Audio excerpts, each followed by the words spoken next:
Good afternoon and good morning to all attendees, depending on where you are joining us from today. Welcome to today's webinar. My name is Mustafa Ben Mamar. I am the SSATP Program Manager, and it's my honor to chair today's session. For those who may be unfamiliar with SSATP, allow me to provide a brief introduction. The Africa Transport Policy Program is a partnership aimed at facilitating the development of sound transport policies in its 42 member countries. Managed by the bank, SSATP has been operational for now nearly 35 years and is currently advancing its fourth development plan, which is set to continue until 2026. These development plans are 5-year plans. At the heart of SSATP for development plan is the commitment to leveraging digital solutions and data-driven decision-making to improve either urban mobility or enhance the performance of regional transport corridors. In April, we had the privilege of sharing our inaugural working paper on the digitalization of ports in Africa during a well-received webinar. Today, we are excited to present our second working paper entitled Towards a Data-Driven Understanding of Trade and Transport Corridors. It's a paper that is authored by Barbara Moomen here with us today. This webinar will shed light on the findings of this paper, which presents the benefits and constraints of 3 corridor monitoring instruments. The one we know most is the corridor transport observatories, the CTOs, the corridor trip monitoring system, and the logistic monitoring system. Our comparative analysis will be delivered by Barbara Moomen, a consultant and former CEO of Maputo Corridor Logistic Initiatives, who will discuss the finding of the SSATP working paper. I think we allocate to her 20 minutes. We invited Flori Okanji, the Executive Secretary of the Central Corridor Transit Transport Facilitation Agency, to share with us or give us an overview of the CTO. Unfortunately, he's not with us as yet. Hopefully, he will join us later on.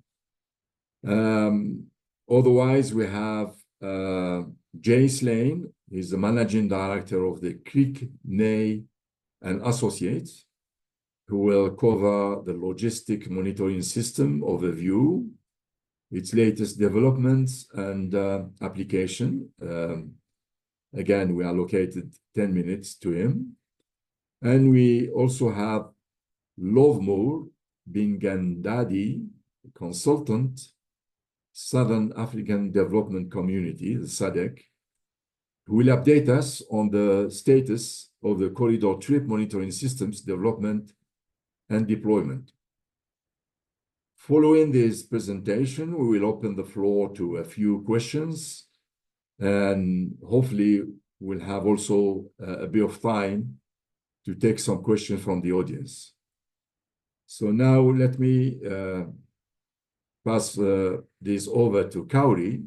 Kauri Nina is our SSATP external officer to talk us through the presentation, introduce the presenters, and talk us through the presentation.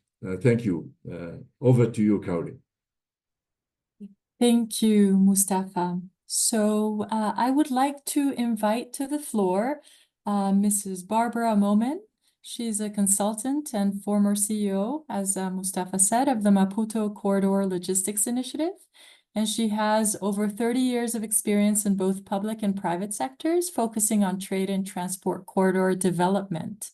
She served as a CEO of MCLI from 2011 to 2019. During the time, she was involved in facilitating regional integration and improvement of trade and transport across Mozambique, Eswatini, and South Africa. So over to you, Barbara, for the presentation on the SSATP working paper. Thank you. Thank you. Thank you so much, Kari and Mustafa, for the opportunity and for talking about something that is very, very important, I think. So this discussion really means so much, as really in my experience, the thing that we were missing most as a corridor institution was the data that is now available. And I just think that we could have done so much more in terms of improving legislation, even apart from that, just improving understanding exactly what moves and how much of it moves on our corridor. Barbara, 1 second. Could you yeah. Put it in presentation mode if you don't mind? Oh, sorry, I thought it was. It's in presentation mode on my laptop. Sorry about that. No worries. Is it gone? Is that better?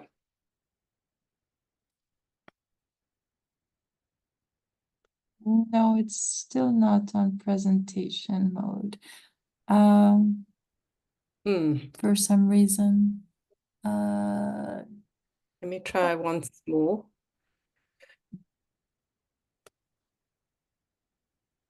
No. If not, we can just proceed as is. Yeah, sorry, it doesn't seem to. There's always something tricky with these. So, yeah. Okay, so what I'm going to start with then is the just an understanding of what the paper actually dealt with, and that was an assessment of the existing transport corridor monitoring systems. And really, the purpose is to be having the kinds of discussions we're going to have today, to strengthen the work that corridor institutions do on our continent.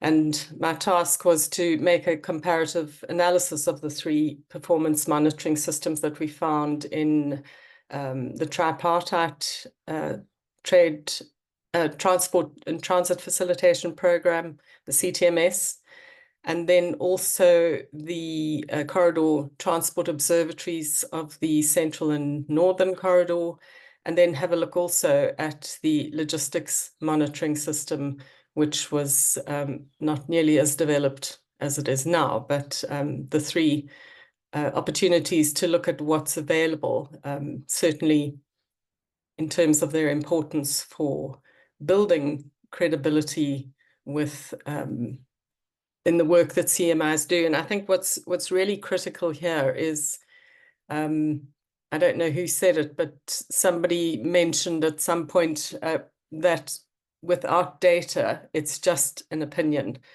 And I really can confirm that, because in all our efforts to lobby governments to improve things, all they wanted to see was the data. So what we have is the Central Corridor.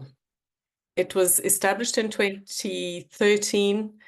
It has a corridor observatory built on a set of indicators that look at various things, including the volume of transactions, transit times, costs of services and transport, and then a range of efficiency and productivity indicators, and then which is commendable, also the emissions, which is something that we have been very slow to deal with on the continent. Through this system, they're able to pinpoint in a retrospective manner bottlenecks, barriers to trade, and then once they've gathered the data, they're able to look at the performance and analyze what interventions need to be made. The interesting part is that the data is collected from volunteers, as it were, the trade and transport operators, and what they do is provide the organization with information on a regular basis. And so certainly for the Central Corridor, they've felt very strongly that it's been instrumental in informing policy and regulatory changes along the corridor, and certainly helped with efficiencies through the port of Dar es Salaam and Mombasa. And their records show that trade and transport related NTBs have been reduced. And so that in itself is a really good indication of the value of data.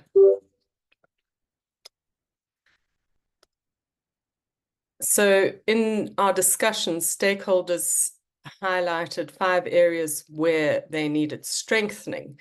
And this, I think, is something that's very important. In much of the discussions that I have with consultants and people working on corridors, I'm always on about real-time information. And they always say to me, well, why do you need it? But actually, real-time information really gives you the edge in understanding the current and immediate issues that are happening.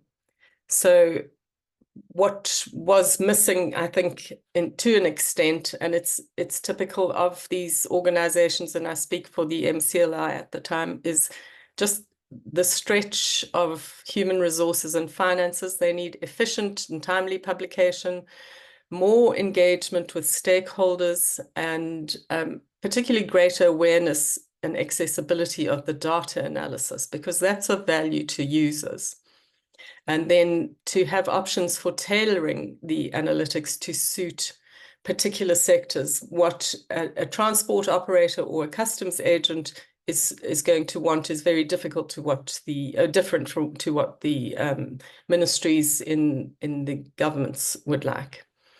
And then linking the identification of problems to the implementation of solutions. And I think that reporting on that is extremely valuable for creating what I mentioned earlier is the credibility of the institution, because it's all very well to identify things, but if you're not reporting then on how they're being dealt with, then we really are missing a great opportunity.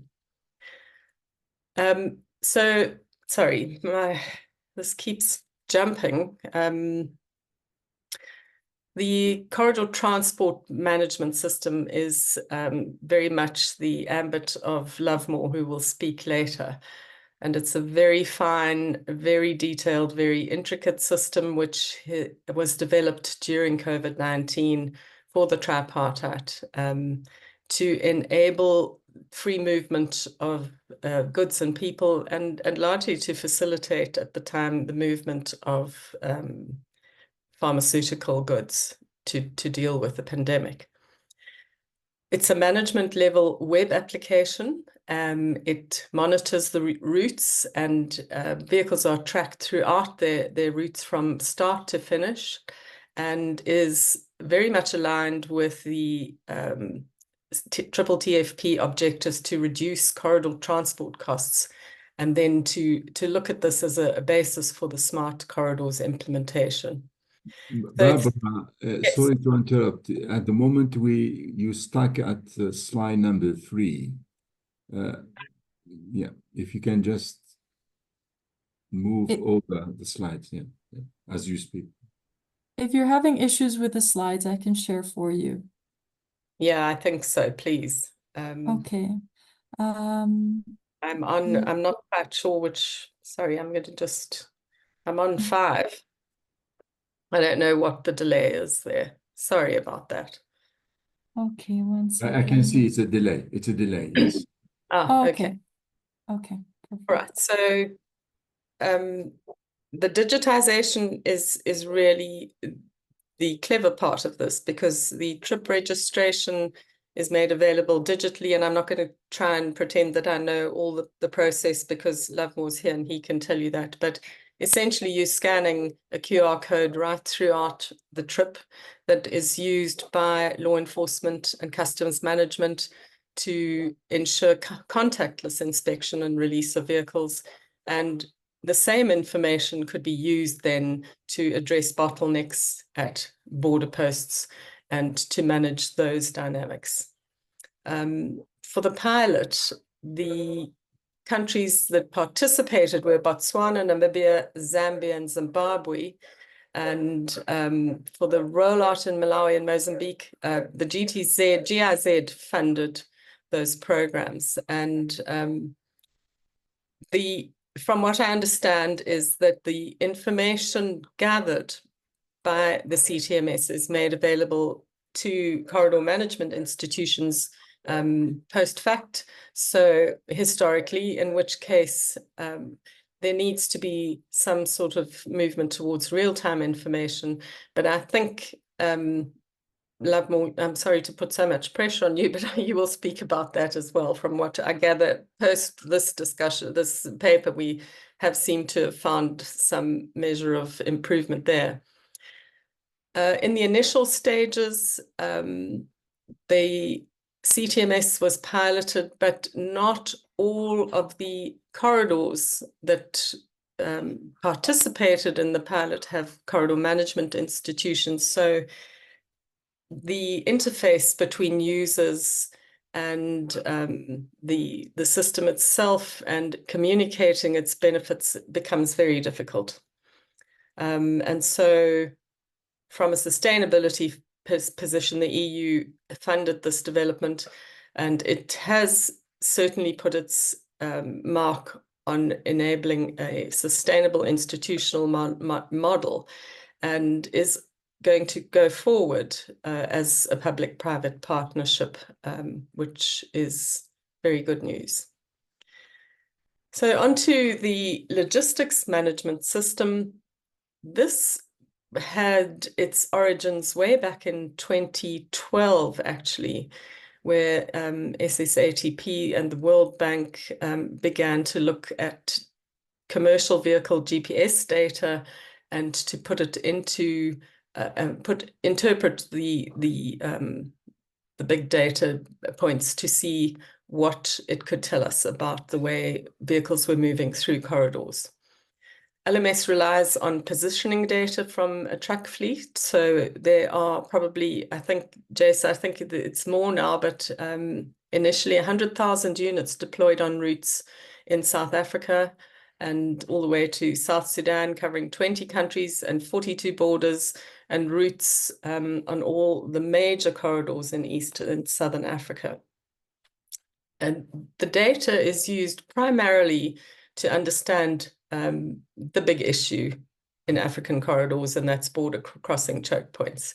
And then trip time along the main corridors, and then monitoring, which is very valuable for planning for all sorts of purposes, the extended time or the efficiency of ports. So it's truck turnaround times within the port and offloading or loading, and then being able to plan, because this information actually at present gives you an idea of whereabouts those ships are in relation to the port that you are working with. So there are many descriptors for the performance management. So median, there's frequency, there's arrival patterns, speed and idle time on corridors. And then the dashboard, I think this has changed significantly. And so I'm not going to go into it because I think, Jace, you're going to talk to this in some detail. But what you can see here is some very valuable concrete data on border crossing times. Barbara, your screen is still stuck. I think. Let me just try.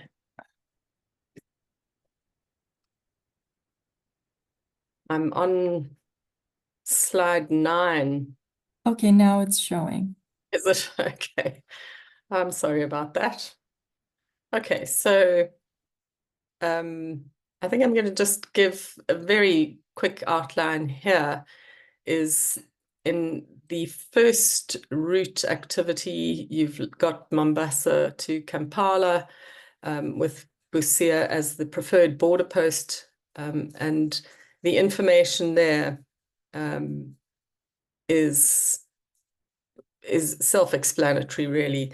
You've got 3.85 days shorter trip time, over 40% of the trips in 2020. Both borders saw increases in crossing time, and I think that's mostly the case due to the COVID pandemic. So what is valuable from this point of view is that for transporters to be able to plan, if they're able to reroute due to congestion, the information is available so that you're making a decision based on evidence, really. Durban to Lusaka, Bike Bridge has notoriously been congested for years. It doesn't seem to be the case anymore, I think, due to the drop-off in traffic, but the truckers often use the indirect route through Botswana. Even though it was longer, it certainly didn't take as long to cross borders, with the median crossing time of 9 days. And 2020, again, less traffic. So it was then about 7 days. So again, the planning purpose here for operators is really valuable. I don't know if you can see the next slide. So in all, the 3 systems assessed provide very good data collection capabilities. And I think that's really what is valuable for CMIs, because without really specific data, you're unable to do anything but assume that you know what is moving and how much is moving and how fast it's moving on the corridor. And the main value is certainly in the real-time data collection, because what that enables is immediate interventions to be made by the CMI to find out, communicate to stakeholders, and look at how that can be, that information can be packaged and saved and then used at a later point to provide the analysis and to encourage service providers to improve. I think at the present moment, and this is not in any way a slight on the other systems, it's just because of its versatility and availability, really. It certainly, the LMS is the kind of system that I would have dreamed of having in the corridor institution. All 3 of them, and this is a major disadvantage, is that it's very costly. But after giving some thought to the trials and tribulations of the Maputo Corridor organization, much of the information that's available could in fact be monetized. And although it would not make an organization wealthy, it certainly could contribute significantly to the coffers of the CMIs, and that's a major issue. As we said before we started, it's the sustainability issue for corridor institutions is an enormous challenge.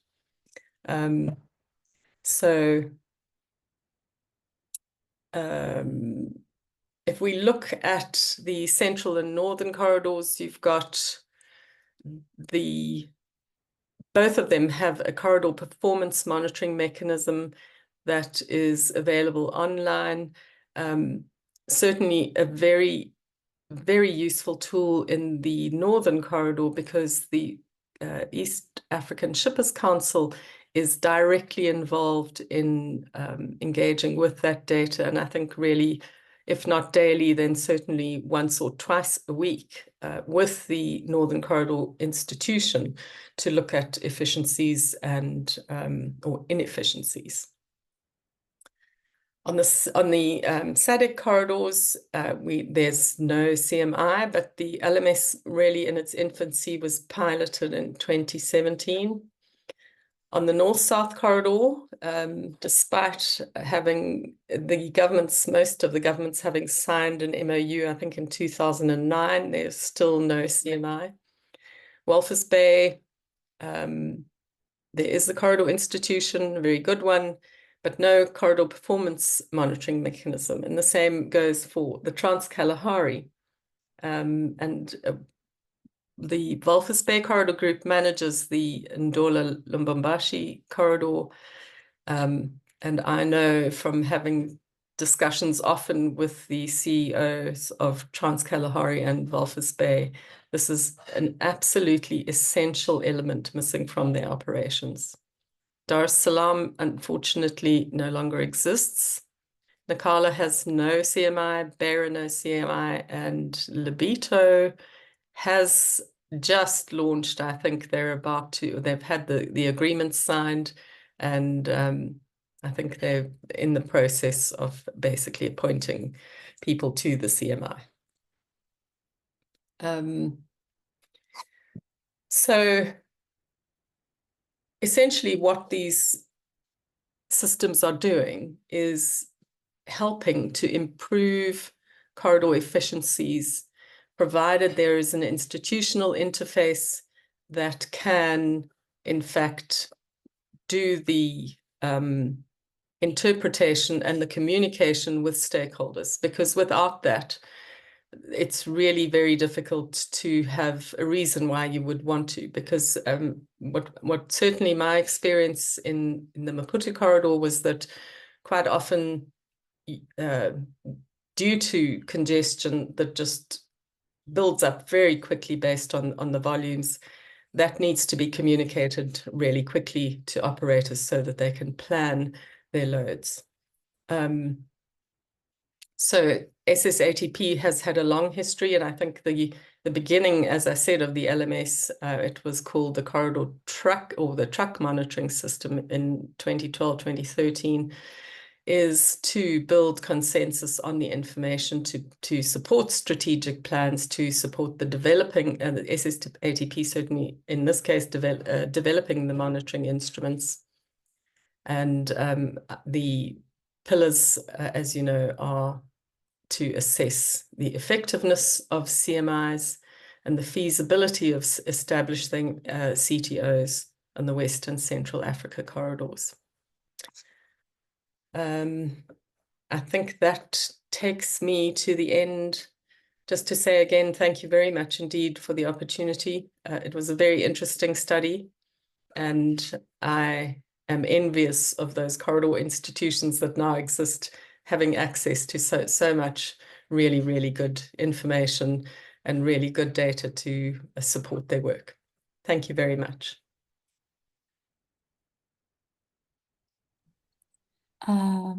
Thank you, Barbara, for your presentation. Now I'd like to turn over the stage to Mr. Okanju Okonje-Fleury. He's the Executive Secretary of the Central Corridor Transit and Transport Facilitation Agency. He's a Congolese national, and he's been serving as the Executive Secretary of the CCTTFA since April 2022. In this role, he leads the intergovernmental agency, whose mission is to coordinate member states' efforts in ensuring effective coordination and cooperation in the management of transport along the Central Corridor. So, Mr. Okanju, I invite you to turn on your video and to share your presentation, if possible. You have about 10 minutes, and when the time is running up, I will turn on my video camera just to signal that we're nearing the time. Okay, but here I can't see. You can't share?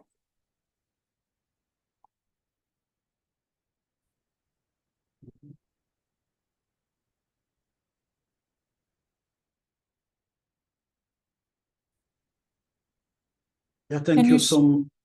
Can you share your screen or no? Just 1 minute. Okay. Don't you have it, please? I can share it for you if you prefer. So press it, please. Okay, 1 second while I pull it up.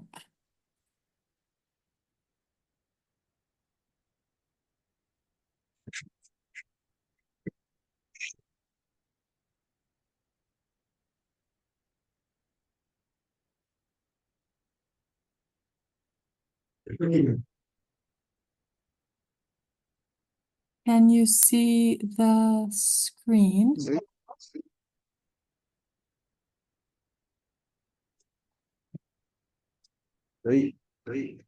Not this.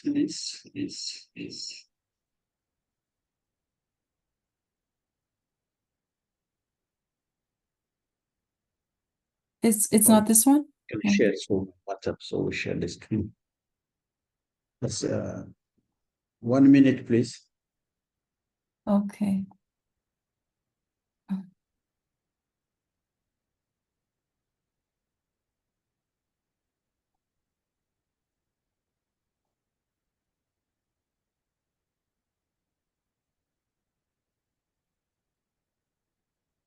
Oh, I'm sorry. I pulled up the wrong one. I can pull it up again. I'm sorry. It's okay. May I shut them? Sorry. Okay.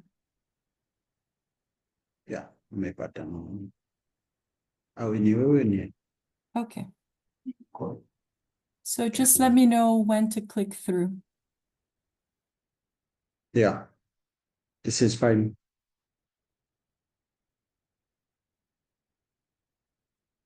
Thank you so much.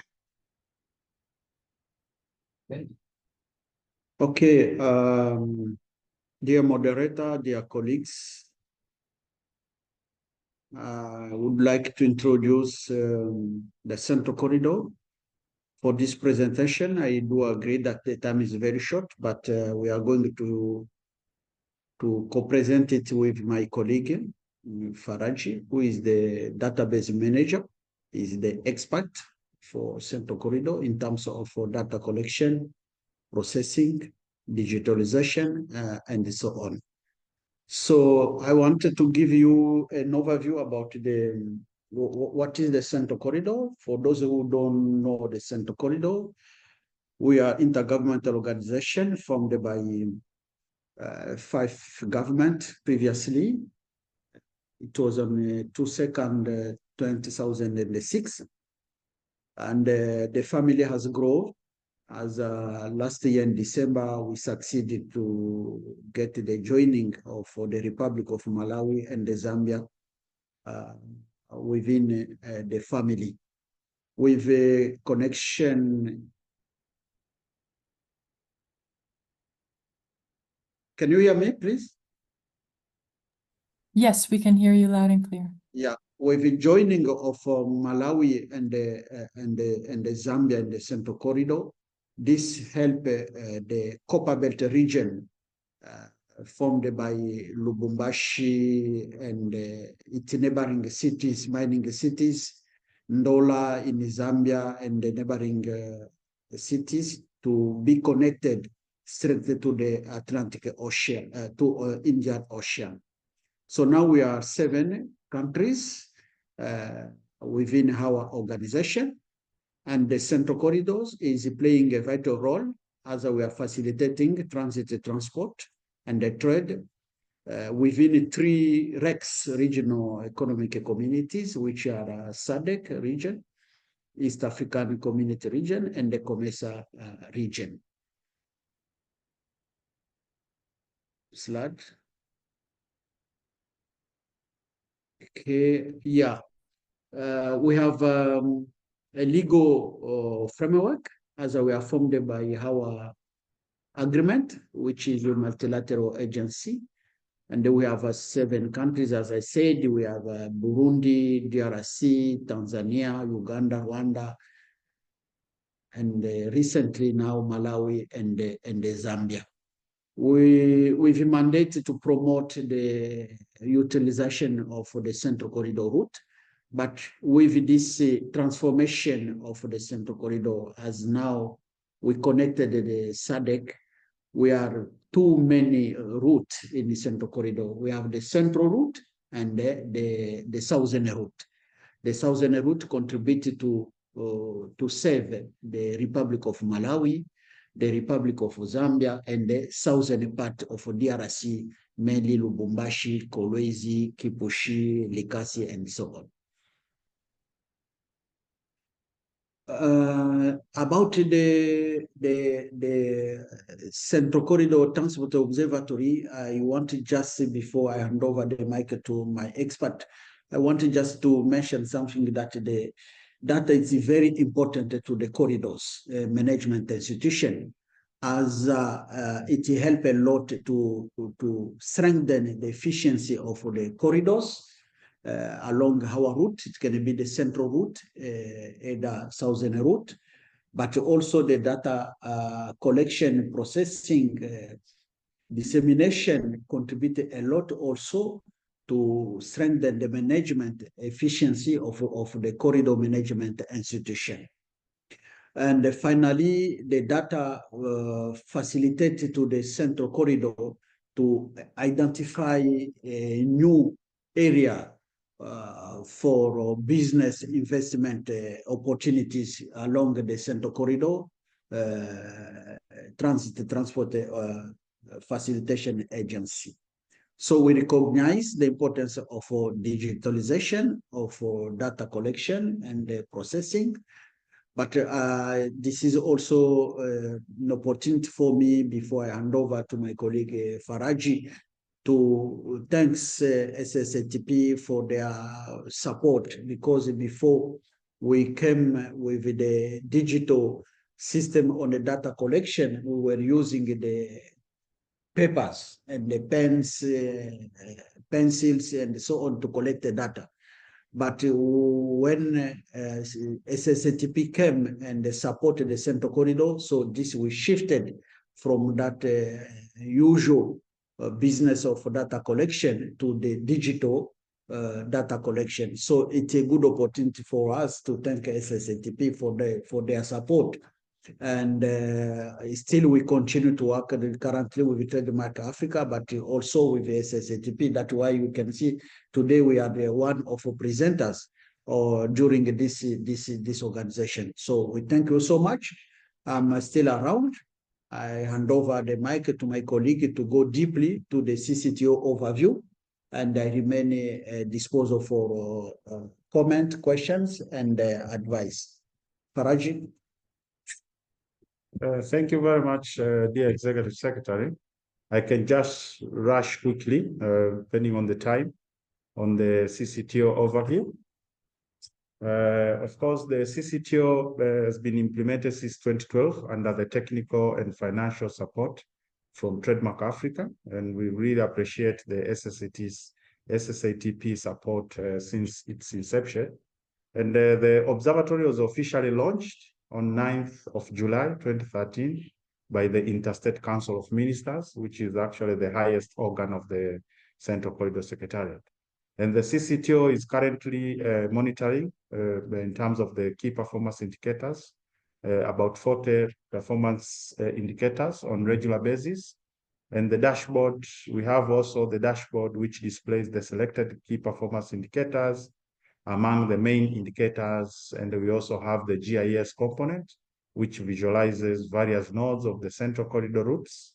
But also we have various indicators, including the volume of cargo, transit time, transport rates and costs, productivity and efficiency, as well as safety and the GHG emissions, which actually provide a set of tools for the diagnosis of problems relating to high transport costs along the Central Corridor. So this actually helped the Secretariat to actually contributing to the identification of areas requiring improvements with regards to the reduction of those costs and to the evaluation of the effectiveness of programs designed to improve the competitiveness of the corridor. So actually these indicators and the categories that I've mentioned, they're actually helping a lot the Secretariat to come up with the areas that requires improvement so that we advocate for that. And there's a note by here down that based on the computerized data, as well as the GPS field route surveys, because as the Secretariat, we normally do annual periodical surveys so that we benchmark and gauge accordingly to verify what we received through the computerized information.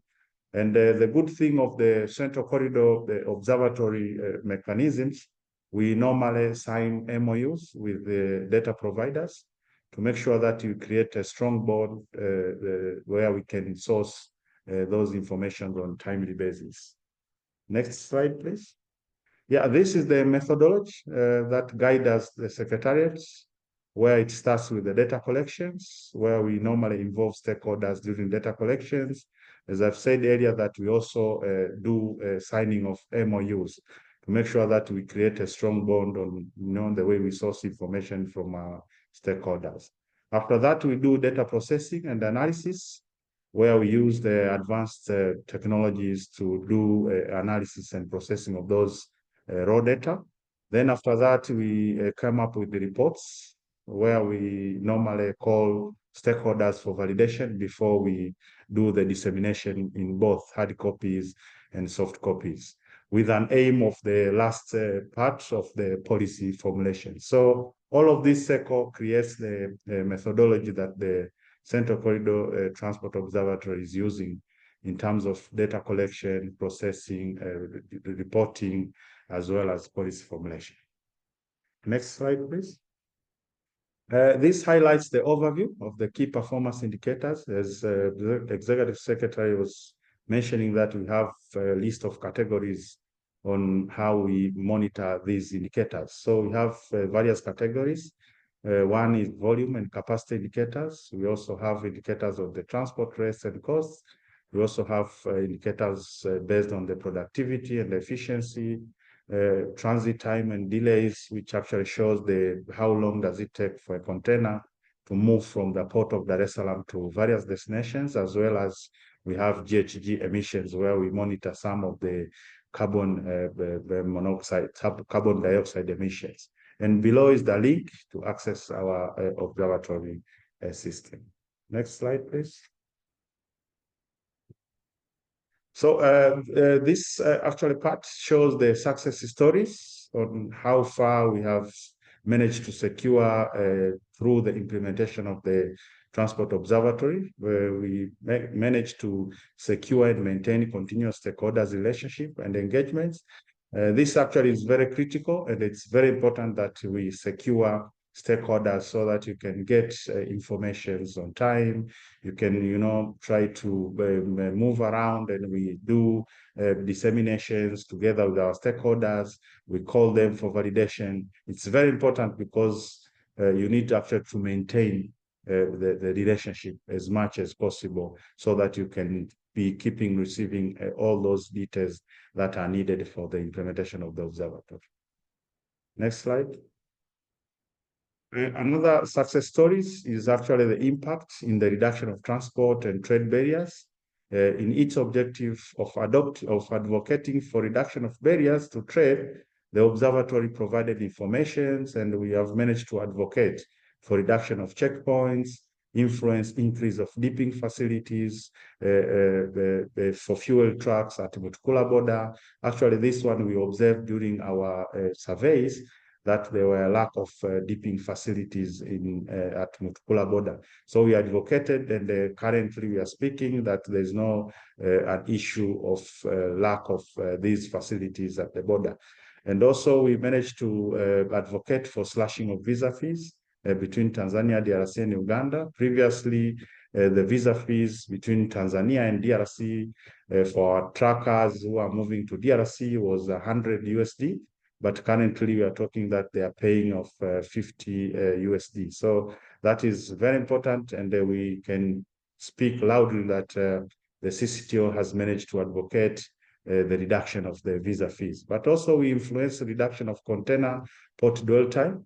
During inception of the observatory, we were talking of 22 days Currently, we are speaking of the dwell time at the port of Dar es Salaam between 10 days to 14. So at least we have managed to advocate, and currently with the improvements at the port, the dwell time has been reduced tremendously. But also we have encouraged to influence the improvement of services, including electricity and connectivity, housing, financial services, and safety and security at the borders, which actually triggered effective and efficient operationalization of the OSBPs. So these ones actually were recorded during our surveys, and we have various reports that we disseminated during that movement, which actually triggered the responsible authorities to try to improve those areas. Another thing is when we were talking of reducing the checkpoints, for example, during the inceptions, we were talking of 55 checkpoints, including police, customs, and way bridges in Tanzania. But currently, for transit trucks, we are talking of 3 checkpoints that are actually operating under one-stop inspection stations at Vigwaza, Manyoni, and Nyakanazi, which are dedicated to the only official stops for all transit trucks inspection. So you can see here how much our transporters has reduced in terms of stoppages along the corridor, which actually relates to the reduction of costs and the transport related fees along the corridor. So this is very important, and we stand loudly to speak that it has one of the success stories of the observatory. But also, while awaiting for completion of the OSIS, construction, the 3-way bridges of Vigwaza, Njuki, and Nyakahura has been adopted by the government of Tanzania as a pilot for one-stop inspection station operations. So this is very important, and even our transporters, they're speaking that it's one of the things that has reduced their costs in terms of transporting their cargo from the port of Dar es Salaam to various destinations. But also, the success story, we managed to increase stakeholders' interest on the transport observatory activities. During the inception, the idea of the observatories was not known, but through periodical sensitization, through capacity building with our stakeholders, we managed to see the overall hits that are improving since the years back. So next slide, where there's a graph which shows. Can we start wrapping up as well? I'm sorry. Well, just maybe a minute or two to wrap up. Thank you.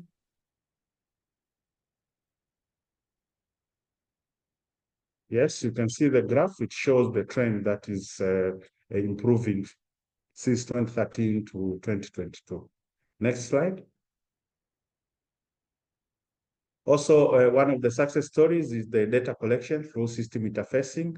As the Central Corridor Transport Observatory, we say that we are signing MOUs with our data providers, which is actually also defining that we digitize, so we automate our systems between the observatory and the stakeholders' systems, which allows smooth sharing of information. But I've said also we normally conduct route surveys and board audits, which actually allows us to gauge and verify the information that we are receiving on annual basis. Next slide. Also, we appreciate the support that we are currently getting from Trademark Africa, where we have managed to implement in-house hosting of the systems, which actually improve the sustainability and also reduce the cost of hosting the system online. It's based here at the Secretariat in-house. Next slide, please. The challenges, among the identified challenges on the observatory is the delays of time sharing of data, consistency of data shared from data providers, but also tiresome work for data extract. That's why the Secretariat thought of digitizing directly to the stakeholder system, but also difficulties in aligning with the data exchange agreement. Of course, we are signing the agreements, but still we have a challenge of sharing those information on a weekly basis. Next slide. Priorities and plans to improve the CTO way forward. Of course, one of it, as the Secretariat, we thought of enhanced digitization, which come up with prioritized investment in digital technologies to automate and optimize effective data collection for the CCTO internet-based technologies. This is very important. It's very critical for the observatory to think beyond, actually outside the box, on how you can digitize between the observatory and stakeholder system, but also capacity building, which is very important. I've said that we have seen the traffic is increasing on the interest of our stakeholders to visit the portal. It's because of the periodical sensitizations and capacity building, but also sustainability, which actually incorporates sustainability principles to sustain the observatories. Yeah, thank you very much. Thank you so much. Thank you. Please stay on for the discussion session. Now I would like to invite to the floor, one second, Mr. Jace Lane, and he is the Managing Director of Crickmay Associates. He's based in South Africa, and he has over a decade of experience in the business intelligence industry with a robust skill set that includes system design, logistics analysis, logistics management, project coordination, solution design, amongst many others. Over to you, Mr. Jace. Thank you very much for the introduction. I trust you can hear me clearly. Yes. Great, thank you. Welcome to everyone that's attending. We appreciate your time. Everyone's time is valuable, and you obviously have a great interest in corridors and the digitization. And without further ado, I'm going to share my presentation. I just want to confirm that that's visible to everyone. It is. Perfect. Right. So the logistics monitoring system has been designed to provide trusted, unbiased information on how best to organize the transport of goods and services across all modes of transport. That is its purpose. But what is LMS? LMS in itself is a web-based platform which uniquely brings vehicle monitoring, port performance, vessel tracking together, and corridor incident information using best-of-breed technologies to form big data analytics. To that end, it also allows for the monitoring of logistics flow through country exit and entry points in a near real-time fashion with historic analysis. And ultimately, what we're trying to achieve is promoting one version of the truth through information sharing via the web, email, PDF, our mobile application, WhatsApp, and SMS, with the focus of always providing independent view. A short history that's been alluded to by some of the other presenters is that it actually started as the truck monitoring system in 2013 with some donor funding and work with the SSATP and USAID. It was transformed into the transport monitoring system. Its further progression was in 2022 as the logistics monitoring system, where we started looking at vessel monitoring at the ports in Southern Africa and detailed route monitoring with the corridors. That work was done in conjunction with the World Bank and the South African Association of Freight Forwarders. Fast forward to last year and current, we are now putting in additional data sources. We've incorporated geopolitical risk data, corridor incident data, vehicle cost information. We've pulled in the rail network. We are incorporating customs and excise data from the South African perspective into our application. And we've had the development of the mobile application, the WhatsApp communication channel, and made it quite customizable. Some key facts is that we are receiving about 18 million heavy motor vehicle records per day. That is from, as others have mentioned, about between 80 to 100,000 heavy motor vehicles on a given day. We get about 100,000 vessel records per week.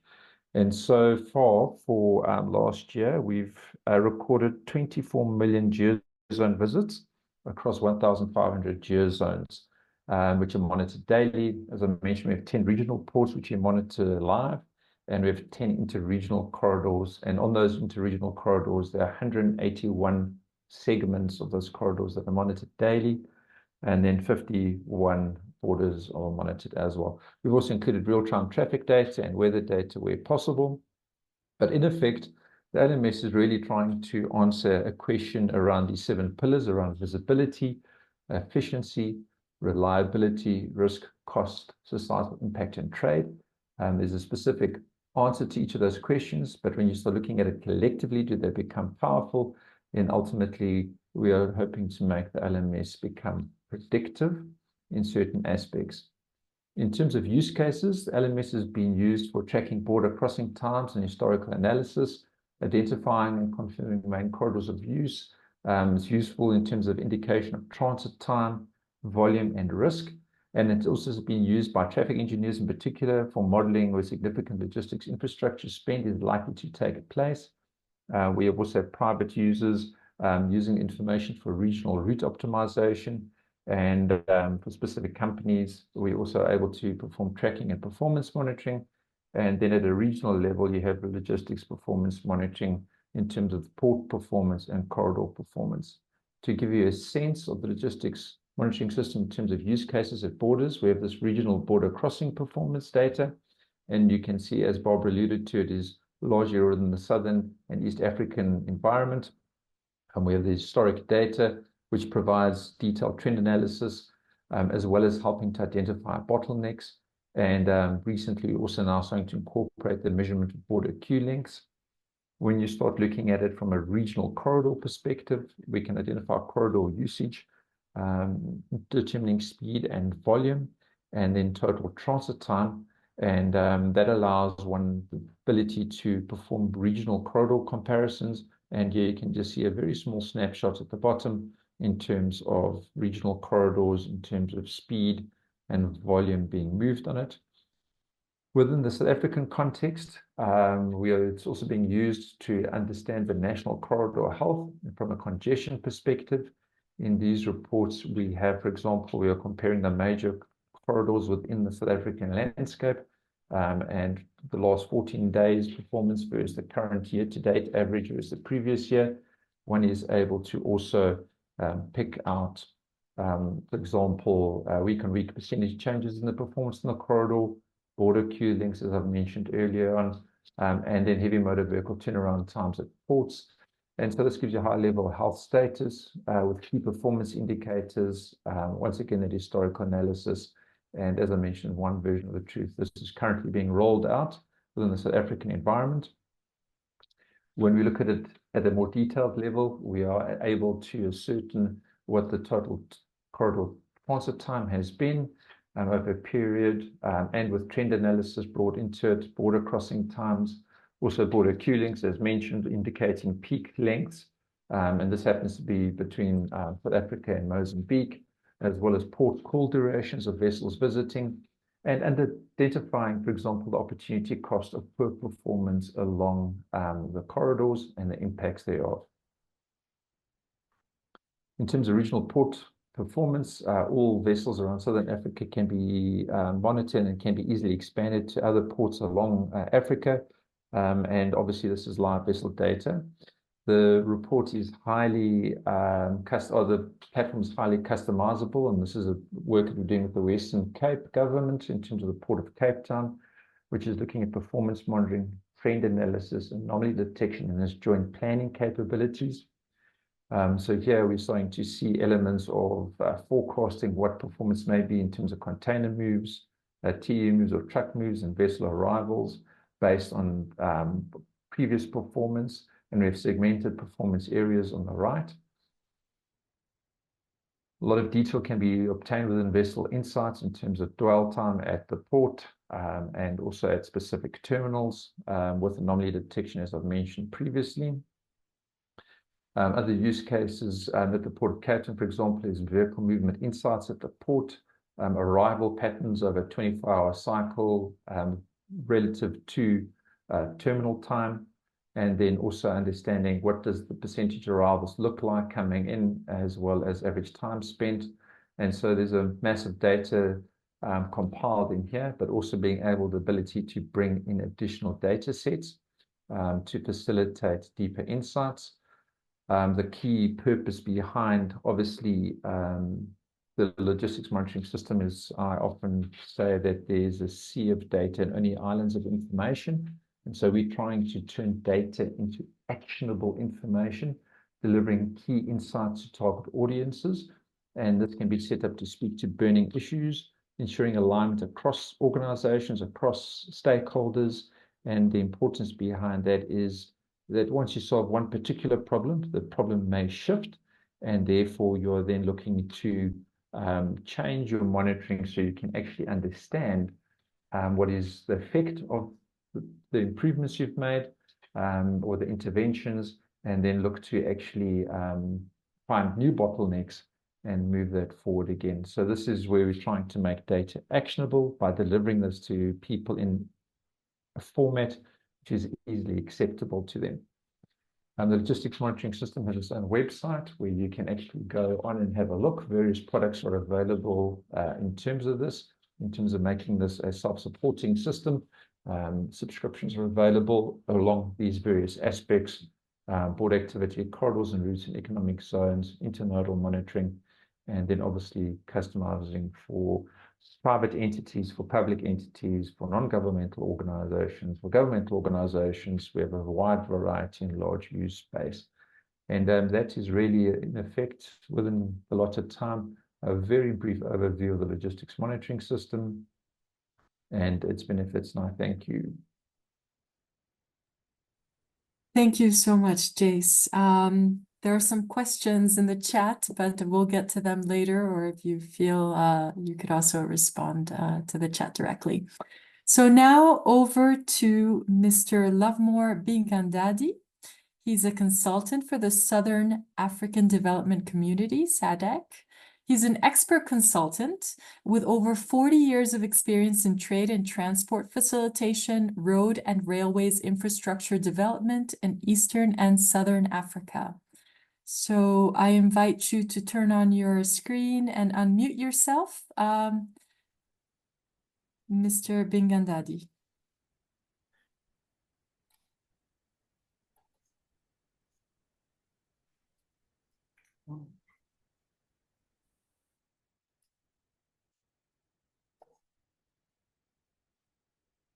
And if you could also get closer to the screen, that would be great.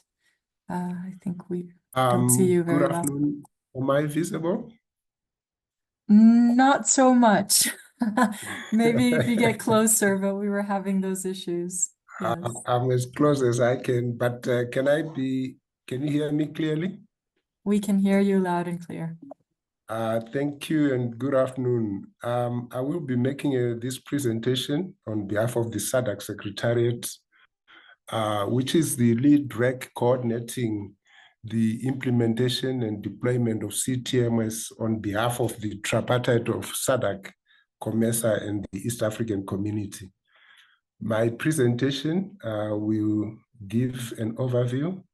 We'll look at the key fundamentals of the CTMS system, current status, and current and ongoing upgrades through the East African system, which I will introduce.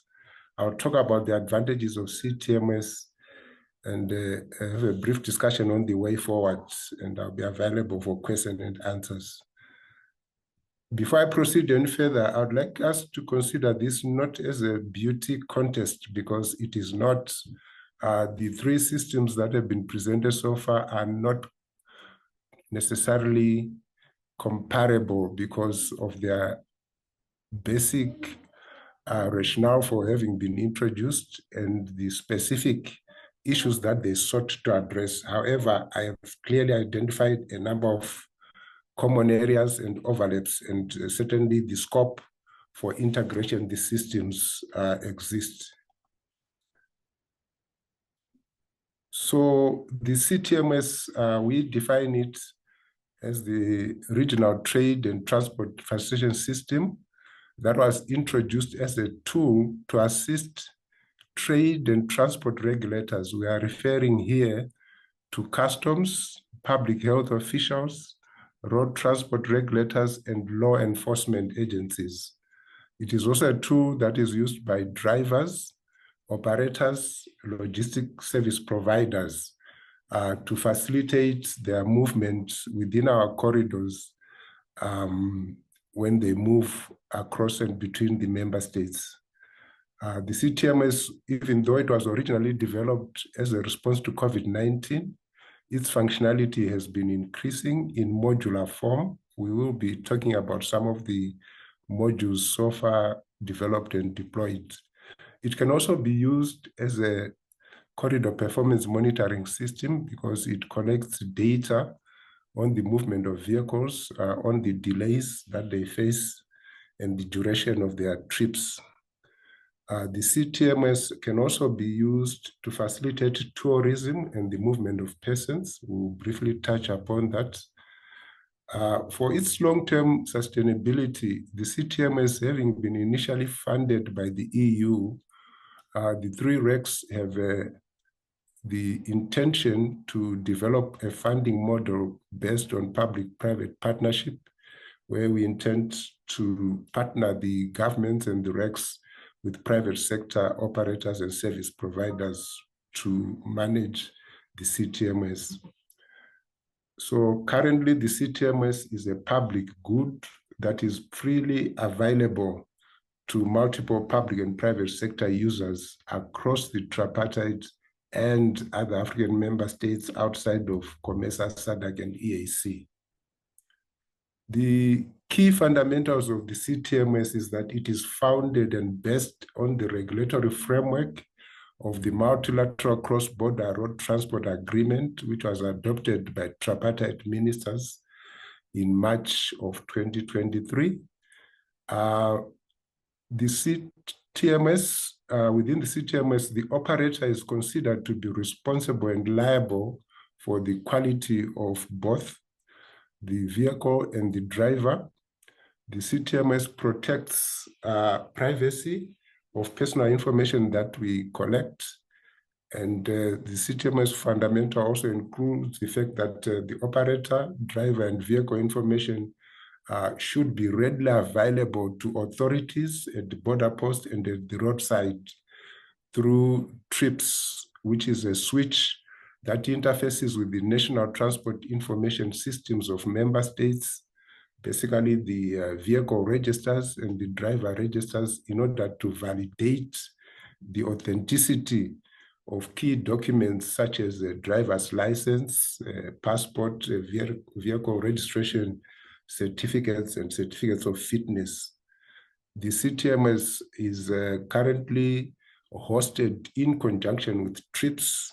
The first hosting site was launched in Namibia, and the road authority of the CTMS is the host entity. So the current modules already deployed include a web application, which helps drivers and operators to register and upload waypoints and routes, and to link those routes with the driver and the vehicle and the crew and the cargo that they are carrying. This allows for border officials to process pre-arrival shipments before a vehicle arrives at a particular border post or at a port. It also allows the uploading of customs documentation. And during COVID, it allowed uploading of vaccination certificates to ensure that only those drivers who met the regulatory requirement during that period would be allowed to cross borders. The CTMS is a built-in vehicle and cargo tracking system.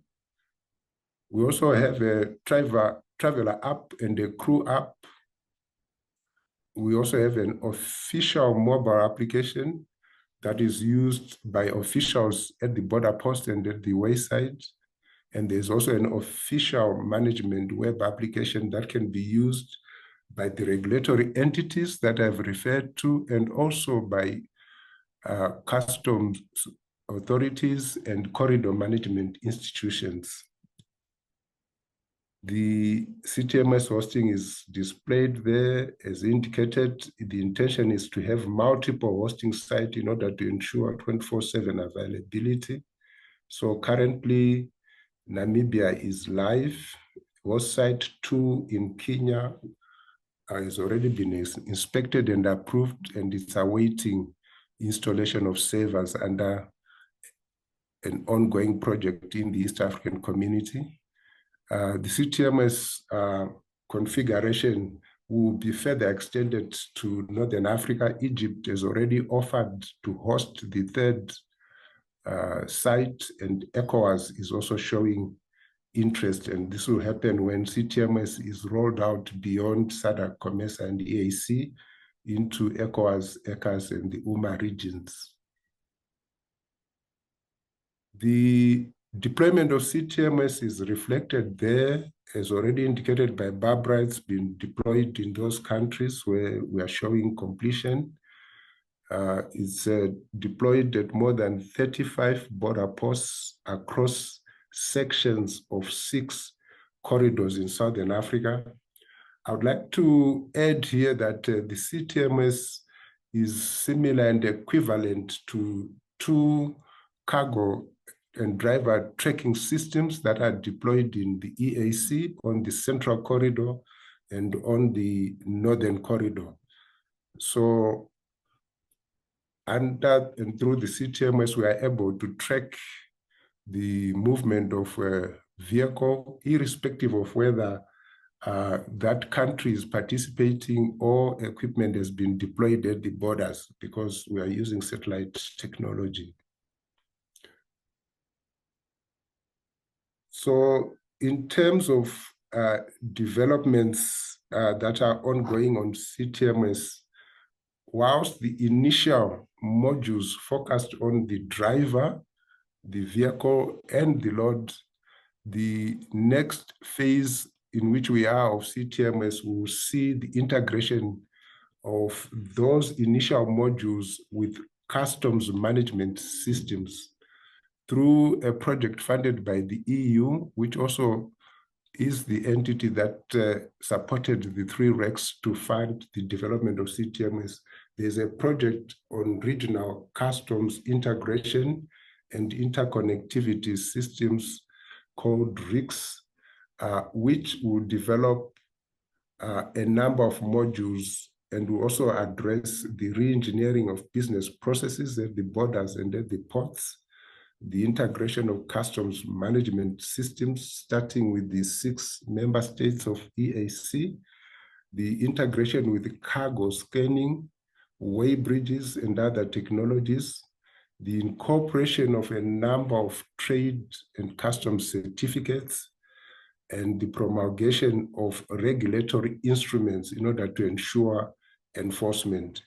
We want to underscore that CTMS and its integration with customs management system will further enhance and be a tool available to all official regulatory authorities that deal and facilitate the movement of trade and transport across our regions.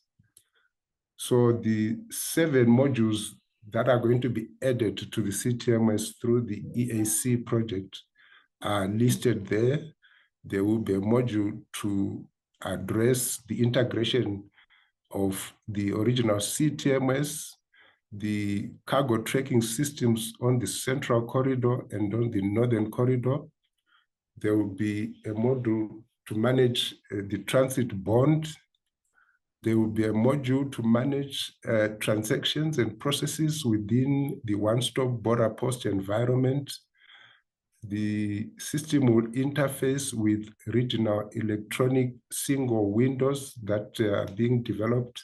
EAC will probably be among the first to operationalize a regional electronic window, but SADC, COMESA are also following suit. And once CTMS has been upgraded by interfacing with customs management systems in the EAC, the upgraded version or release will be made available to all member states in SADC, COMESA, and the EAC. And then there will also be a module on customs valuation and risk management. The logic and rationale that has been adopted is that rather than to integrate CTMS and RICS at the maturity of both systems, this integration is going to start from inception of the EAC project, which started in February this year and will be running until 2026. I love more. So, can we start wrapping up? I'm sorry. Okay, we can see the footprint of CTMS with its integration with the EAC systems reflected there, CTMS will progressively move beyond integration to customs, to integration with immigration, and to the development of an e-logistics and digital logistics platform that the African Union, Afrexim Bank are currently discussing. If I can now move to the conclusion, what we need for CTMS to be fully beneficial to all member states is the passing of legislation to make CTMS compulsory to all drivers and operators who are moving on the East and Southern African corridors. Currently, it's only used on a voluntary basis. And during the pilot, we became aware that drivers and operators with documents that were not authentic, and that were not valid, and that had expired or were forged, did not participate in the system because the system would reject those documents. Our priorities now are with customs integration through the EAC system, and also with immigration integration through projects that are supporting trade in services and tourism development in our region.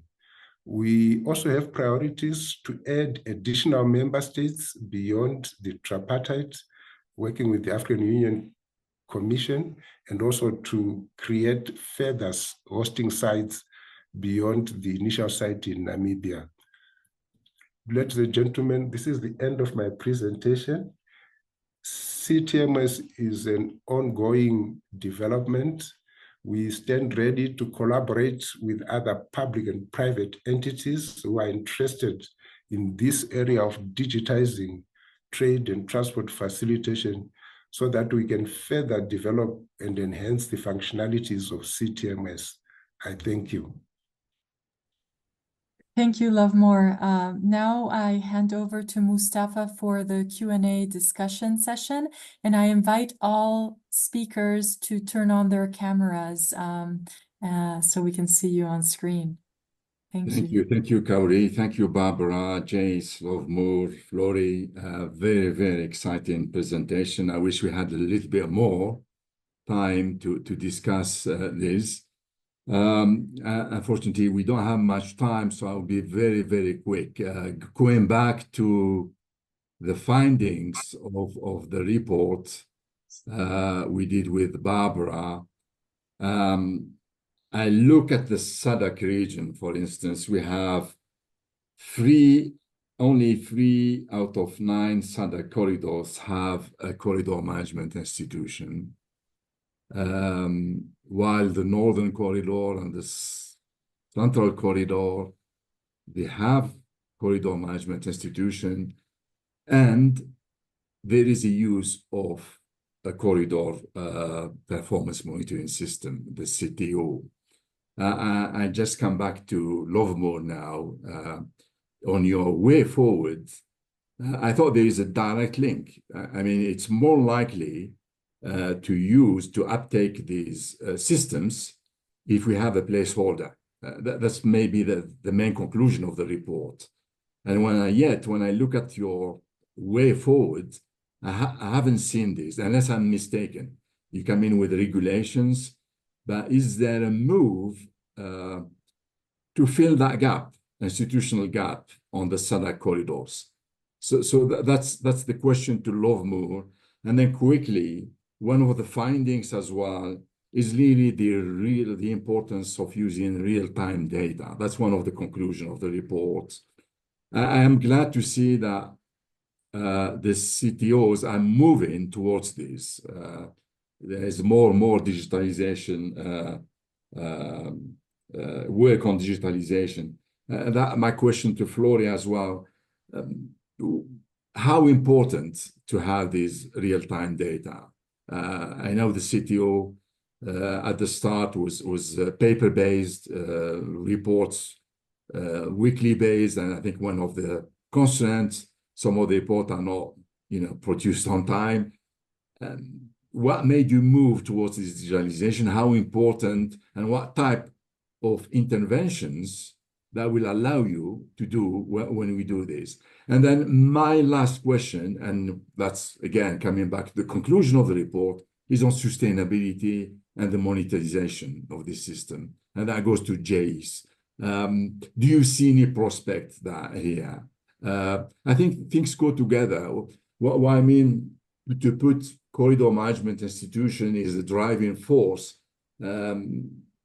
Usually, ideally, it would be the private sector. So they will see the interest of having these systems. So do you see a prospect in this and moving towards monetizing these systems so you can make them sustainable? So very quick. So Lovemore, Flory, or his colleague, sorry, I forgot your name, and Jace. And then if we have a time, we're going to pick up a few questions from the audience. Over to you, Lovemore. Thank you for your question. The question with respect to the low number of corridor management institutions. Yes, at SADC, COMESA and DAC, we have battled with the need to have corridor management institutions. However, the case for establishing corridor management institution is premised on two grounds. The first, the need to coordinate member states to design, construct, and maintain trade-carrying infrastructure, roads, railways, and ports. That need will always be there and is very important. The second need, we are seeing CMIs playing a role to facilitate movement of traffic and to decongest or to address bottlenecks on corridor routes. That second need or justification for CMIs, for me, is temporary. If we have efficient ports and efficient border management, CMIs should not be required to be addressing daily transport and border operational issues. So my argument in the case that I want to put forward is that if we design, develop fully integrated systems such as CTMS, which are interfaced with customs management systems, interfaced with immigration management systems, already interfaced with port health, which we demonstrated during COVID-19, the need for CMIs to be doing daily operational troubleshooting will fall away. So I would not necessarily support and justify the existence of CMIs to address daily operational issues, because that responsibility lies with customs, lies with traffic law enforcement, lies with the border agencies, and lies with port authorities. I would like to stop there in response to your question. Thank you. Thank you. But before you go, I would like any reaction from, especially from the CTO, from the Central Corridor, because he's saying that it's not a prerequisite to have a CMI to have these systems. So maybe your reaction, Flory, very quickly. Yeah. You are on mute.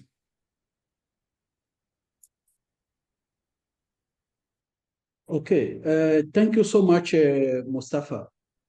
I'm very glad to meet you again.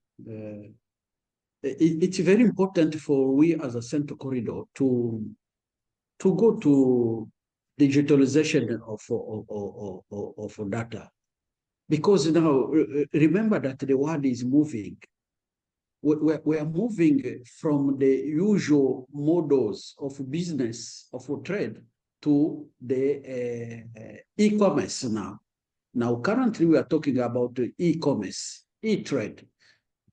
So if we were talking about the e-trade, e-commerce, we need also to talk about the e-data collection, because our role is to facilitate the transport of what? Transport is just the vehicle to transport the trade, the business.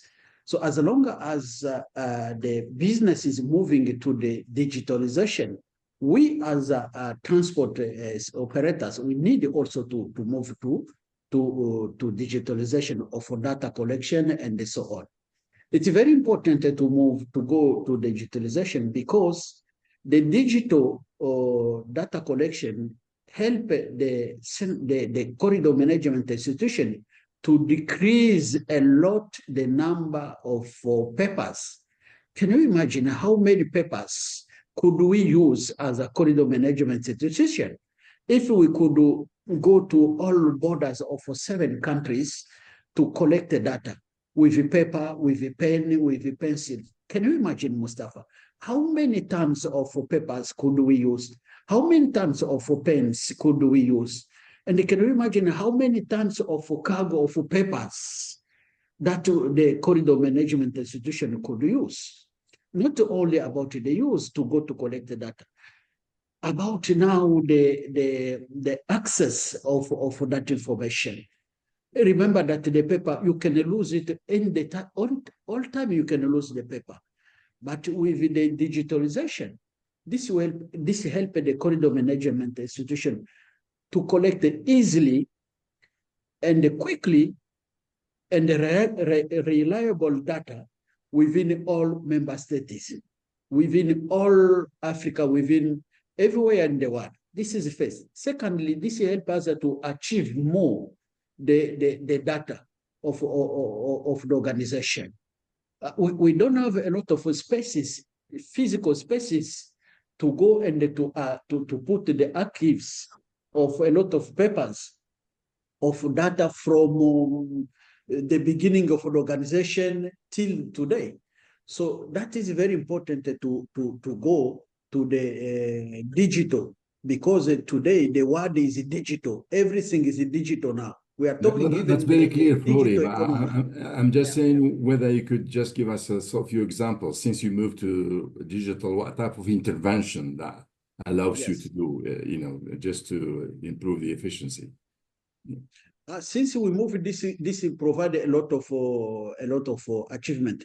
For example, today we are able to see the movement of cargo from Dar es Salaam port to all borders of Tanzania because of the digital system that we set. So we don't need again to have a lot of traffic within the road to control the vehicles because of digital. That's clear. Thank you. James, just on the question on sustainability and monetization of these systems, if you have something to share with us, please. Thanks. Yeah, Mustafa, I think that it definitely exists. One is going to be clear then what business problem you're solving for the end user. It always comes down to that because there's value in solving that business problem. And for example, corridor monitoring institutes, I believe, could monetize the data if we consider that corridors are a shared resource, and therefore a system like CTMS may actually facilitate the movement, but you don't have the coordination on that corridor yet. And so you may have a great system to actually process, but if you still got the whole supply chain bunching up and arriving at the same time, you're still going to see queues. And so it's coming down to, I think, when you're looking at the digitization side of things and the monetizing aspect, if you treated Africa as a great scheduling project, it's about how do you actually move these things. And also we must understand that corridors compete with each other, and there's still roles for corridor monitoring institutes, because if they help a corridor perform better than another corridor, you will see a shift. And I think there is that place to monetize data from using the data. Because with data, you can look at regional optimization and the value of that and see how you could actually influence and benefit organizations or specific, whether they're private or public. And that would be my viewpoint. Great. While I have you on screen, I have a question, a technical question from one of our colleagues at the bank, Charles Kunaka. He's saying, what is the proportion of the regional fleet, representation of regional fleet in the 100K trucks you monitor? This is just to make sure that there is a representativity. Yes. Mustafa, it's always a challenging question, just because it presupposes I know what the total fleet is in each country. What I can say though is that within the South Africa contents, there's apparently about 480,000 registered heavy motor vehicles. So our sample of about 100,000 heavy motor vehicles is equivalent to about 20% of that. 20%. And then these vehicles obviously move across border as well. Depending on who our data providers are, you know, they have fleets that are specific in certain countries. And then I also think it's going to come down to how well used a specific corridor, how well a specific corridor is used, and whether that specific corridor has got supporting infrastructure. And a lot of people think of vehicle tracking as being satellite. Yes, it is, but often the data is transferred via mobile network. So if you don't have a supporting mobile network along the corridor, you won't have the high adoption of GPS data, you know, on tracking on vehicles. And I think it depends a little bit on how well developed the corridor is in terms of overall representativity, in terms of what we're monitoring at the moment. Sure. Barbara, I think the conclusion came from your report, especially on my first question on the importance of having the right institutions. I would like really to hear your reaction on that. Yeah, I think there are two ways of looking at it. I think part of the problem is that cross-border trade involves so many agencies.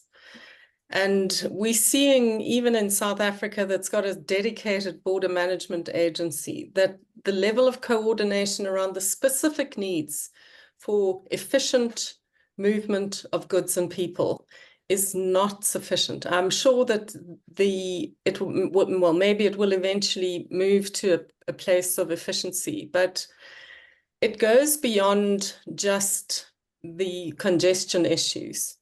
It's around facilitating the movement, which is different. And it's a bit difficult to articulate, but I think what's crucial is that there's so many soft issues, and trade can be made or broken on the soft issues, and you need institutions to mediate those soft issues. And I think that's true for all corridors. That's right, yes. Kauri, any burning questions from the audience? Yes, there are quite a few on the Q&A. So, for example, we have a question from Joseph Musariri. How do we overcome the geographical challenge of intra-African trade, considering the fact that some North African and West African states are closer and better linked to countries that are in Europe, Middle East, and Asia than to countries in Southern Africa? Another question is, how are we advancing sustainability of these systems in advent of emerging technologies? For example, use of AI in real-time data collection, integration of different systems. That's from Godfrey and Zama. Another question that we have is, can we have the financing structure of CMIs? Oh, okay, 3 questions. Any volunteer to take them up?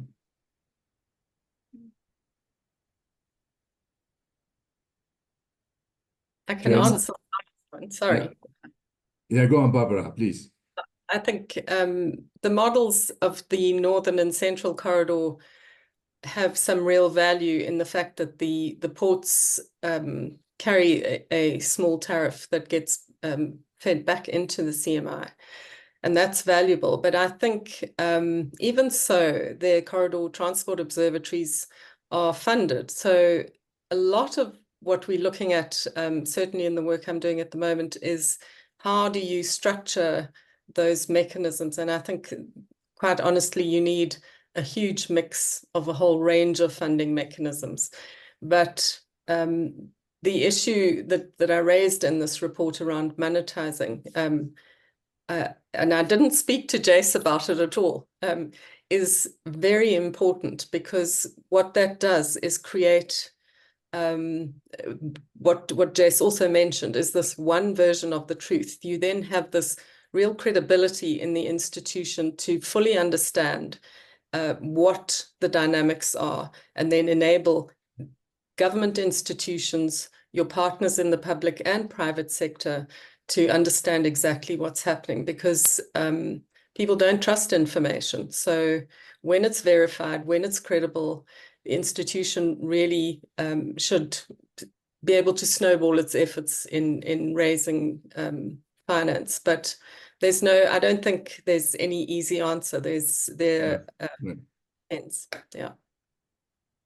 I would like to respond to Joseph's question on Africa's geography challenges and how we can promote the FCTA. Yes, please. I think there are two ways of going around that, probably more than two, but I'll focus on two. We have seen in various diagnostic studies that what increases transport costs in Africa is not physical distances in the most cases, but it is the laws, rules, regulations, standards, and systems that are not harmonized and that are not integrated. So developing and deploying these systems that we are discussing today on a continental basis, as opposed to the many islands that Jace was referring to, is one solution. But for that to work effectively, you also need to harmonize the road transport laws, regulations, and standards. Anything that affects a driver, a vehicle, and a load when they move across borders need to be harmonized. So SADC and DAC have already done that under the Tripartite Trade and Transport Facilitation Program. There are two key instruments. The Vehicle Load Management Agreement is a compendium of harmonized exo load limits, and the design and construction of way bridges is standard across the 25 continental member states of the tripartite. There's the multilateral cross-border road transport agreements. It moves and takes away road transport regulation from being a bilateral affair.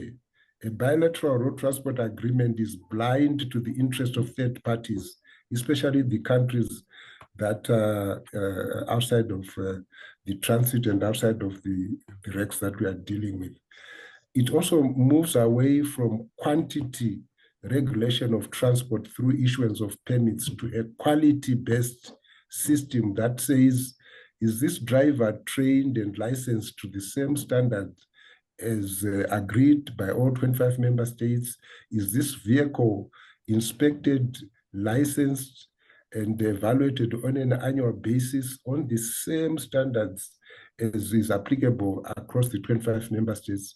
Once we have fully implemented this harmonized road transport regulatory framework across the 54 or 55 African member states, then geography ceases to be of importance. Thank you. That's a very good point. Yes, the importance of standardization and harmonization. Yes. Kauri had a technical question. I thought maybe Jace will take it on. I can't remember now. Yes, no, I agree. It is about example of using AI in real-time data collection. Right. When I speak about AI, I speak about it very cautiously, just because it is such a huge term, small term, 2 letters for a very big field, and there's lots that can be done in different places. AI does have a space in digital, or which I'll call optical character recognition. That's reading of barcodes, reading of documents. Once starting to incorporate that, that's useful. However, machine learning is important in terms of also understanding trends and analysis and predictive modeling. And I think that is where AI starts coming into place. For example, we've just did some recent work that we've figured out and learned, and we'll be publishing a very small post about this, is that when the export coal price goes up, the average anchorage time of vessels goes up at Richards Bay, and 4 weeks later, the queues into the Richards Bay port increase. And so you have all these market drivers that actually have a big impact on these transport corridors because it depends on what the trade is. So I think that's where AI will be of benefit, but it comes down to, once again, understanding what's happening on your corridor, whether you're a CMI or a user of a corridor, that regional optimization, or even just optimization on a specific leg. It's about just getting the best amount of information you can. And that's where AI will help from a predictive modeling perspective, from a prescriptive modeling perspective. And any CMI that can start incorporating that will be moving forward. because it is definitely on its way. Yeah, of course. Maybe, yeah, I think there was a question as well. Is it possible to access historical data of these 25% of cross-border traffic flows across Southern Africa? That's related to the presentation as well. Yeah. On our website, you can definitely go and have a look. But we speak about these CMIs and these projects being self-sustaining. The data is available, but it is something that you have to subscribe to, because there's benefit to this data and people make important decisions using data, and there's value to it. And that's, for example, what is the driving force behind the logistics monitoring system and keeping it sustainable in its own right, is in terms of unlocking that value. Great. I think we go around, but the importance of institutions is coming back to us. There is a question from Yaya Yedden, used to be one of our colleagues here. He's asking, can Lovemore shed some lights on the perspective of reactivation of the MCLI and Maputo Corridor Authority? It's coming. It's coming? Yes, the 3 member states are almost at the point of finalizing the MOU, and we see them setting up an institution, which hopefully this time will be addressing the weaknesses of the previous entity that we have. Basically, these institutions need to be on a PPP basis, public-private partnership. Both sides are needed to make our corridors work. There was an earlier question on the North-South and the Beira corridor. I can share with you that those 2 MOUs are under process to be signed by the member states, and we are expecting that they will be operationalized. North-South corridor, being key and central in our region, is most likely going to have an interim secretariat established. We are waiting for a key meeting of ministers to make a decision on authorizing the establishment of an interim secretariat pending other steps required to have a permanent secretariat for the North-South. So slowly but surely, key corridors will be having CMIs. Thank you. That's great. Thank you. Kauri, any more questions? Yes, there are 2 more. What are the future trends in data analytics? What future trends in data analytics are likely to impact the development of trade and transport corridors in Africa? And the second question are, what are the best practices for data sharing among African countries to enhance trade corridors? That's from Mataboro from Rwanda. Yeah, data sharing has come up as one of the big challenges. I think, Barbara, in your first version of the paper, you had a big section on that. I don't know whether you could have a go at this. Yeah. Look, I think it's the real test of regional integration that Africa's been talking about for so many years, and I think what's critical is that it goes beyond simply the customs data, which is very difficult to share and to get those agreements. I mean, we have seen even on the Maputo corridor for years, we still don't have a mutual recognition agreement with Mozambique, and that's been pushed for the last 20 years. We can't wait that long. So there has to be a way in which the way in which we share data is safe. And I know that the IT people can make it so, but it's more about the political will. And I think, again, we're talking about a soft issue, and these things take a very long time to fix. And I think the Maputo corridor is a very good example of how the political will to actually implement that kind of regional integration is very slow. It's great when things are efficient and you are moving bulk minerals out of your country at a rate, but when it begins to affect trade amongst the informal traders on a daily basis. And these are people that move across these borders constantly. So I think it's right across the board. It's not just a big trade and big business. It is really about facilitating economic growth for even for the informal traders. Great. Thank you so much, Barbara, for shedding lights on that. Any more questions? Because we come into the end of our webinar. This is the time that was allocated to us. Any burning question, Kauri? Otherwise, we will close. Mustafa, I think there is one question raised by a participant regarding the Central Corridor. My colleague Faraj could say something about it. Faraj, come please. There is a question about OSIS. Yeah, sorry. There is a question regarding the one-stop inspection center. Yes, Mustafa. Yes, please. There was one question in the chat about the OSIS and the delays caused by some movements of the trucks. Of course, we agree that the one-stop inspection stations was meant for drivers to rest. But of course, with the current design, it's more than resting. Drivers will be getting even other social amenities.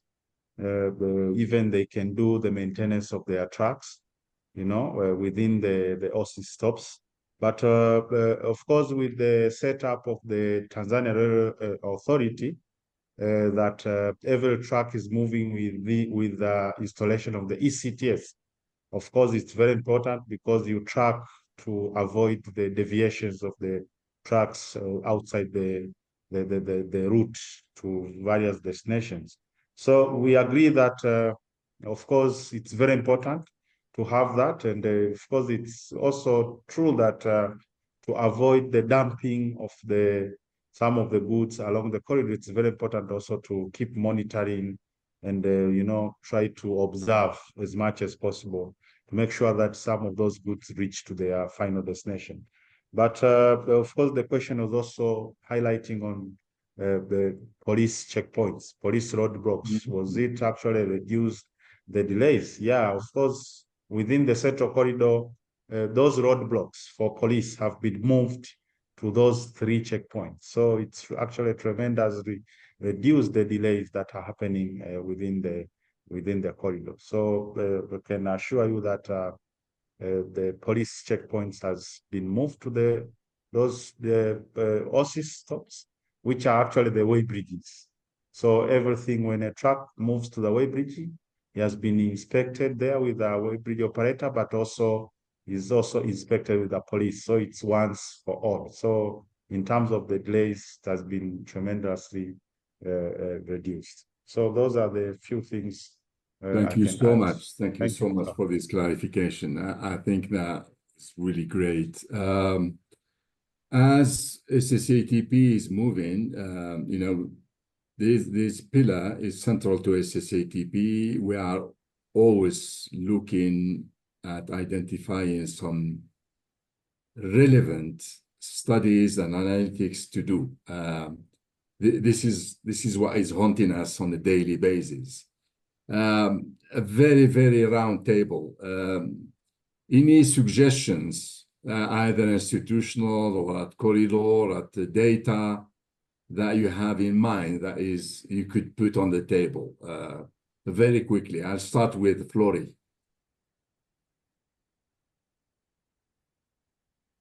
Yeah, thank you so much, Mustafa.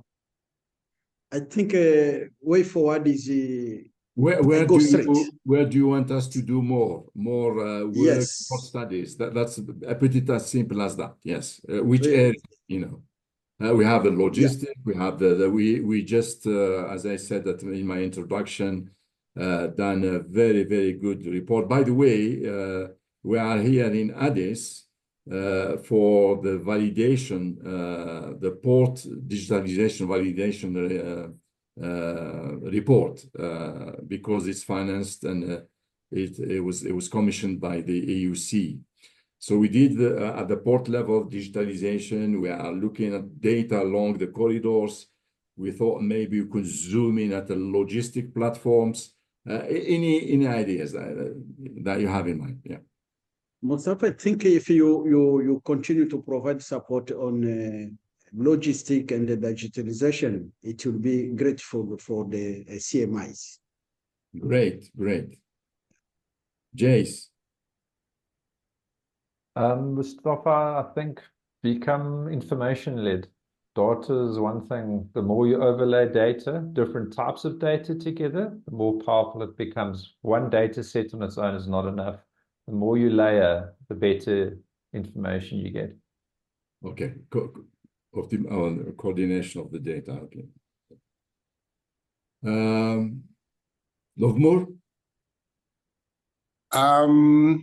Having seen the successes and the results and benefit from 3 RECs and 25 member states collaborate under the TTP, I cannot but continue to advocate for us now moving towards the design, development, and deployment of continental systems.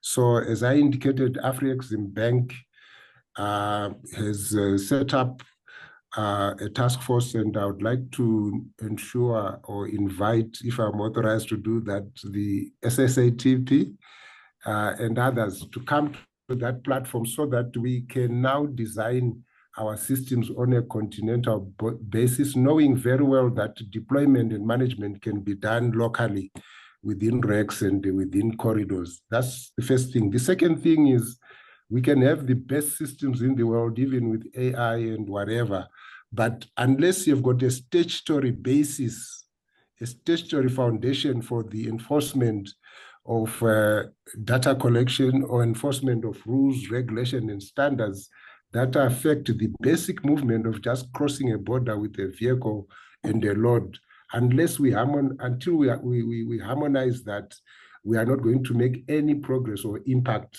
with respect to trade and transport facilitation in our region. So on that second point, I would like to advocate, again, collaborative efforts, SSATP and all the international cooperating partners and the RECs and the AUC to now work on harmonization of trade and transport laws, regulations, and standards at the continental level. We can inform that process with the successes and lessons learned from the tripartite effort.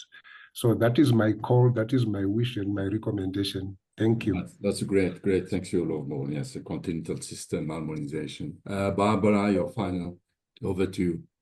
Well, of course, I'm going to sort of think that we need to relook at the way that corridor management organizations interact with data and use that for sustainability, because sustainability is a huge thing. And as I firmly believe that the soft issues are the ones that cost the money. But because it's not a truck or it's not a something tangible or an infrastructure issue, it tends to be sidelined. So we do need to address sustainability of organizations and how are they interfacing with what's possible. And another soft issue, you cannot ever over-communicate, and data helps us do that. That's the main purpose of SSATP is the policy soft issues, Barbara. You cannot say, I cannot just agree with you, I can agree more with you. Thank you so much, guys. I think we passed the 2 hours since we started. I think it was very, very informative. Thank you, Barbara, Jace, Lovemore, Flory, all the participants for the questions. I hope we will organize another series of webinar. As I said, we are zooming now inside the corridor. Maybe we could develop some how we can leverage digitalization to improve the logistic platform. That's one of the themes that we have in mind. And hopefully we'll have the opportunity to share some results. Thank you so much for your time. Thank you. Thank you very much.